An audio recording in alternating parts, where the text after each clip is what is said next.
Hoc excitatus Lucifer, tua race of freely given, and praise the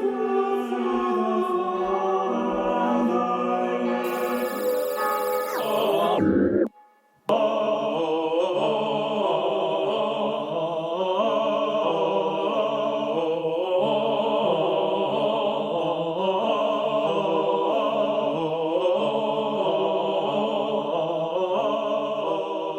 When you map out the history of English choral music, your starting point is plainsong, a simple chant in which you and I sing the same melody. But then you come to the first important milestone, harmony. What you're listening to now is a real piece of musical history. You may know it from its English words, "Summer is a-comin' in." Written around the year 1240, it's much more than just a simple tune for a solo voice, because it represents the start of harmony as you and I know it today. And now I'm going to bring in the first solo voice. And now the second. And now the third. And finally the fourth.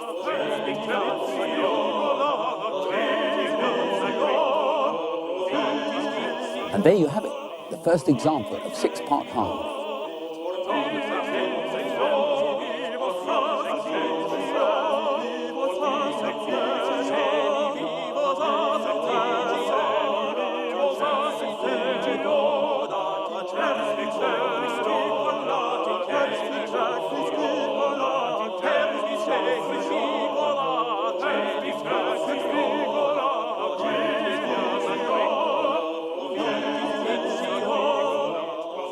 This musical breakthrough was written in the 13th century for the monks of Reading Abbey. As monasteries grew in size and power, they vied with each other to worship God with an ever-growing extravagance.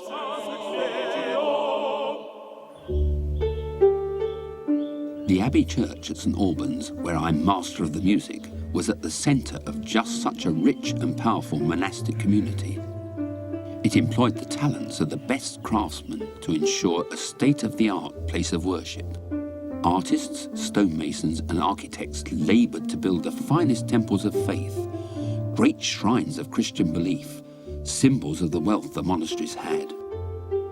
And as the buildings grew more elaborate, so did the music. Gothic sounds for Gothic spaces. Eventually, the monasteries chose to employ professional singers, boys as well as men, to create a bigger, better musical noise. The problem was knowing where to stop, as a predecessor of mine at the Abbey discovered. Robert Fairfax was the supreme musician of the early 1500s. But what had previously been a simple, singable, plain-song chant sung by all turned into a complicated art form in which only a few could then join. Listen to this excerpt from Fairfax's Mass, written in honour of St Alban, and see if you can find out where we are. Put yourself in the place of a member of the congregation who wants to join in.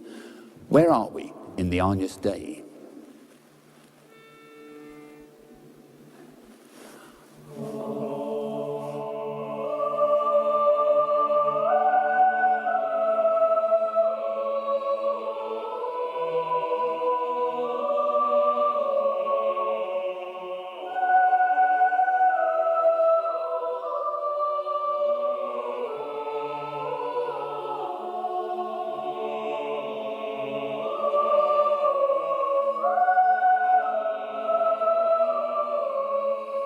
We're still on the R. We haven't reached the end of the first syllable yet.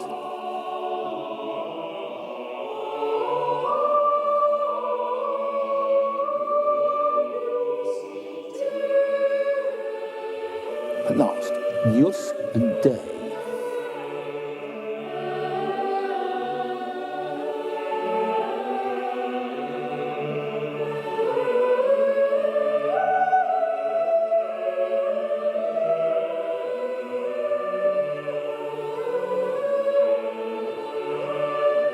The day goes on an awful long time. Just listen.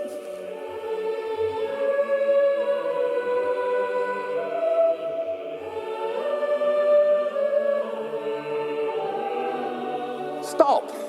Something had to change. And something did. In 1532, King Henry VIII called a resounding halt to the power of the monasteries. In search of a quickie divorce, he declared himself head of the church and destroyed all Roman Catholic foundations. Overnight, he changed the nature of English faith and its music.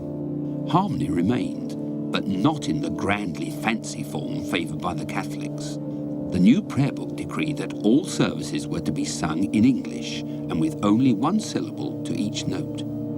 It was a tough challenge for the musicians of the day. Thomas Tallis was one who met it successfully. If ye love me, keep my commandments, and I will pray the Father, and I will pray the He shall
Henry's sweeping reforms cut another swathe through the story of church music. With the power taken away from the monasteries, ordinary people became much more involved in the music of worship, whether in church or in the chapels of stately homes, such as this one at Knowle House in Kent. With so many untrained singers joining in, a new element was added to the sound of song: the organ. It helped people to sing together and kept them in tune.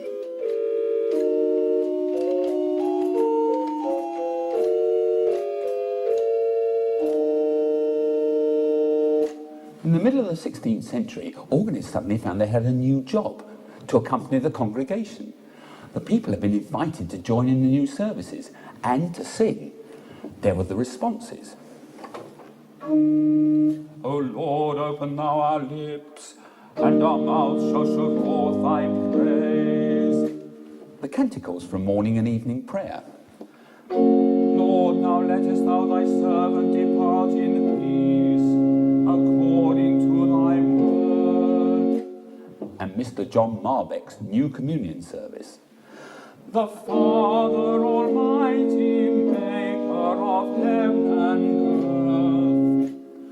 Now, not all churches had organs, but most cathedrals and colleges did, and so did the chapels in these country houses.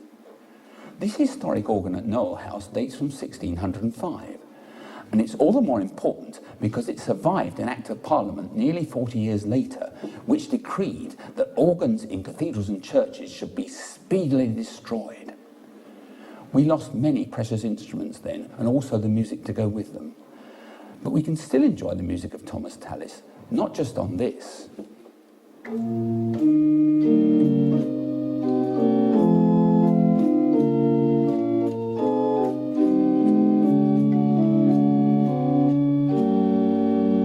But on this.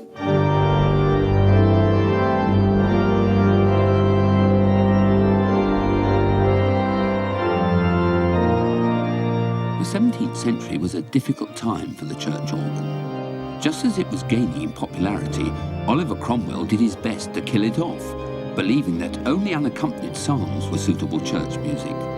But the mighty beast refused to die. Despite Cromwell's Puritan zeal, the organ was resurrected as one of the most powerful instruments of musical worship.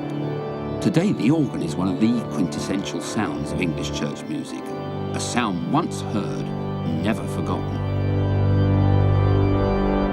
My favourite recollection was really, I suppose, partly the atmosphere in church. I love the atmosphere in church. Even nowadays, no matter what city I go to, I always can't wait to get to the cathedral, just to have a quiet sit down maybe for 20 minutes. I love the tranquility of it. And then I love the contrast of that wonderful booming sound of the organ. It's so dramatic and so fulfilling in a way. It's very exciting. And I think to hear one of those huge church organs played, it's a bit of tingle time, you know, on the back of the neck. It's wonderful. Because I always enjoyed choir music, although I went on to try and be a pop singer, much to the chagrin of my choirmaster. But where I was brought up in Northern Ireland, life really revolved around the church. So when I was only this size, I used to go to choir practice. And obviously because of a background of thinking I was a singer for a few years, I love the sound of a multi-choir, you know, the fullness of that huge choir. And if you can combine that with an organ and in its majestic form, well, then you can't beat that sound, really. So you've a soft spot for choral evensong then, in a cathedral? Well, yes, I do, because first of all, the acoustic is so wonderful. Normally, the choir in question is exceptionally well trained, and so when you get the finesse of a wonderful choir, all those wonderful voices together, it's a very fulfilling sound all round.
I remember the day when my father brought home a harmonium on the back of his lorry.